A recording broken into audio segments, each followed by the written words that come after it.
ഇത്തവണത്തെ SSLC പരീക്ഷാ ഫലത്തിൽ ഫുൾ A+ നേടിയവരുടെ എണ്ണത്തിൽ ഗണ്യമായ കുറവ്. ഫുൾ A+ നേടിയവരുടെ എണ്ണം പകുതിയായി കുറഞ്ഞു. 2024-25 അധ്യയന വർഷത്തിൽ 61,449 വിദ്യാർത്ഥികൾക്ക് മുഴുവൻ വിഷയങ്ങളിലും A+ ലഭിച്ചെങ്കിൽ ഇത്തവണ ഫുൾ A+ ലഭിച്ചത് 30,514 വിദ്യാർത്ഥികൾക്ക് മാത്രമാണ്. SSLCയിൽ ഫുൾ A+ കുറയ്ക്കാനായി വിദ്യാഭ്യാസ വകുപ്പ് നീക്കം നടത്തുന്നതായി മീഡിയ 1 നേരത്തെ തന്നെ വാർത്ത നൽകിയിരുന്നു.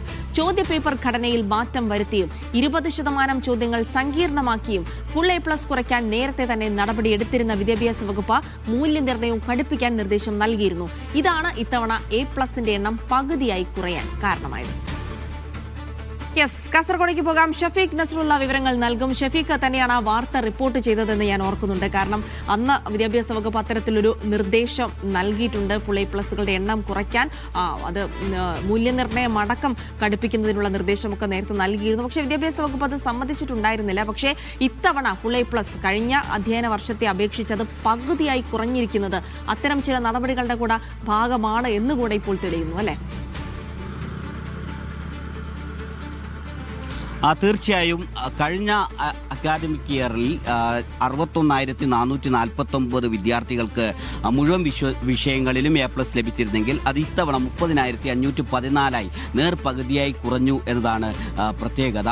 കഴിഞ്ഞ തവണ നമ്മൾ വാർത്ത നൽകിയിരുന്നു. ആ സമയത്ത് തന്നെ മൂല്യനിർണ്ണയം കടുപ്പിക്കാനുള്ള ഒരു നിർദ്ദേശം വിദ്യാഭ്യാസ വകുപ്പ് ഈ മൂല്യനിർണ്ണയം നടത്തുന്ന അധ്യാപകർക്ക് നൽകിയതായിട്ടുള്ള വാർത്തയാണ് നമ്മൾ നൽകിയിരുന്നത്. അതിന് മുൻപ് തന്നെ 20% ചോദ്യങ്ങൾ ഏറ്റവും സങ്കീർണമാക്കണം എന്ന നിർദ്ദേശം നൽകിയിരുന്നു. അതിന്റെ അടിസ്ഥാനത്തിൽ 20% ചോദ്യങ്ങൾ സങ്കീർണമാക്കിയതിനു ശേഷമുള്ള ചോദ്യപേപ്പറിലാണ് ഇത്തവണത്തെ വിദ്യാർത്ഥികൾ 10ാം ക്ലാസ് വിദ്യാർത്ഥികൾ പരീക്ഷ എഴുതിയിരുന്നത്. അതോടൊപ്പം നേരത്തെ അവർ 8ാം ക്ലാസ്സിലും 9ാം ക്ലാസ്സിലും പരീക്ഷ എഴുതി ശീലിച്ച ഒരു ചോദ്യപേപ്പർ ഘടനയിലല്ല പെട്ടെന്ന് 10ാം ക്ലാസ്സിലെത്തിയപ്പോൾ അവരുടെ ചോദ്യപേപ്പർ ഘടനയിൽ മാറ്റം വരുത്തിയിരുന്നു. അങ്ങനെ 3 ഘട്ടങ്ങളിലായി ഈ A+ന്റെ എണ്ണം കുറക്കുക എന്നത് വിദ്യാഭ്യാസ വകുപ്പ് തീരുമാനിച്ചതിന്റെ അടിസ്ഥാനത്തിലാണ് ഇങ്ങനെ പകുതിയായി കുറയുന്ന ഒരു സാഹചര്യം ഉണ്ടായത്. നേരത്തെ മുഴുവൻ വിഷയങ്ങളിലും A+ കിട്ടിയ കുട്ടികൾക്ക് പോലും അവർക്ക് ഇഷ്ടമുള്ള വിഷയം അവർ ഇഷ്ടപ്പെടുന്ന സ്കൂളിൽ കിട്ടുന്നില്ല.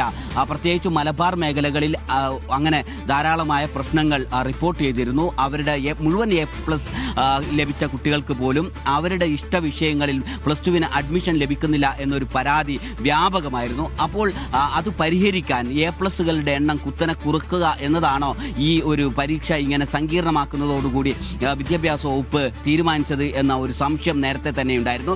ഏറ്റവും സങ്കീർണമായ ചോദ്യങ്ങൾ ഇത്തവണ ഉണ്ടായിരുന്നത് സോഷ്യൽ സയൻസിലാണ്. അതുകൊണ്ട് കാസർഗോഡ് ജില്ലയിലെ സോഷ്യൽ സയൻസ് അധ്യാപകർ ചോദ്യപേപ്പർ കത്തിച്ചുകൊണ്ട് പ്രതിഷേധിച്ചിരുന്നു. ഇത്രയധികം സങ്കീർണമായ സ്വഭാവത്തിലേക്ക് ചോദ്യങ്ങൾ പോവരുത് എന്നതാണ് അന്ന് ഈ സാമൂഹ്യശാസ്ത്രത്തിന്റെ അധ്യാപകർ ചോദ്യപേപ്പർ കത്തിച്ചുകൊണ്ട് പ്രതിഷേധിക്കുന്ന സമയത്ത് സൂചിപ്പിച്ചിരുന്നത്. അതിൽ മൂല്യനിർണ്ണയത്തിൽ ഇളവ് ഉണ്ടാവും എന്നൊരു സൂചന ആ അധ്യാപകർക്ക് പ്രതിഷേധിച്ച അധ്യാപകർക്ക് വകുപ്പ് നൽകിയിരുന്നെങ്കിൽ പോലും ഏറ്റവും കൂടുതൽ സംസ്ഥാനത്ത് ഏറ്റവും കൂടുതൽ A+കളുടെ എണ്ണം കുറഞ്ഞത് ഇതേ സോഷ്യൽ സയൻസിലാണ് എന്നതാണ് ഏറ്റവും പ്രത്യേകതയായിട്ടുള്ളത്. കുട്ടികൾ 8, 9 ക്ലാസ്സുകളിൽ ശീലിച്ച ഒരു ചോദ്യപേപ്പർ ഘടനയിൽ നിന്ന് പെട്ടെന്ന് മാറിയപ്പോഴുണ്ടായിരുന്ന ഒരു പ്രശ്നമുണ്ട്.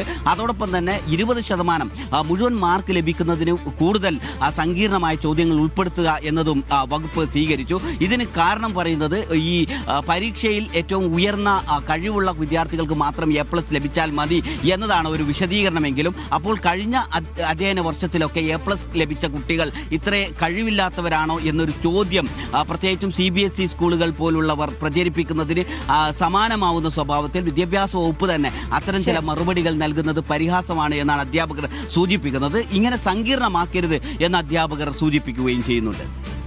ശരി, ഷഫീഖ് നസ്രുള്ളയാണ് വിവരങ്ങൾ നൽകിയത്.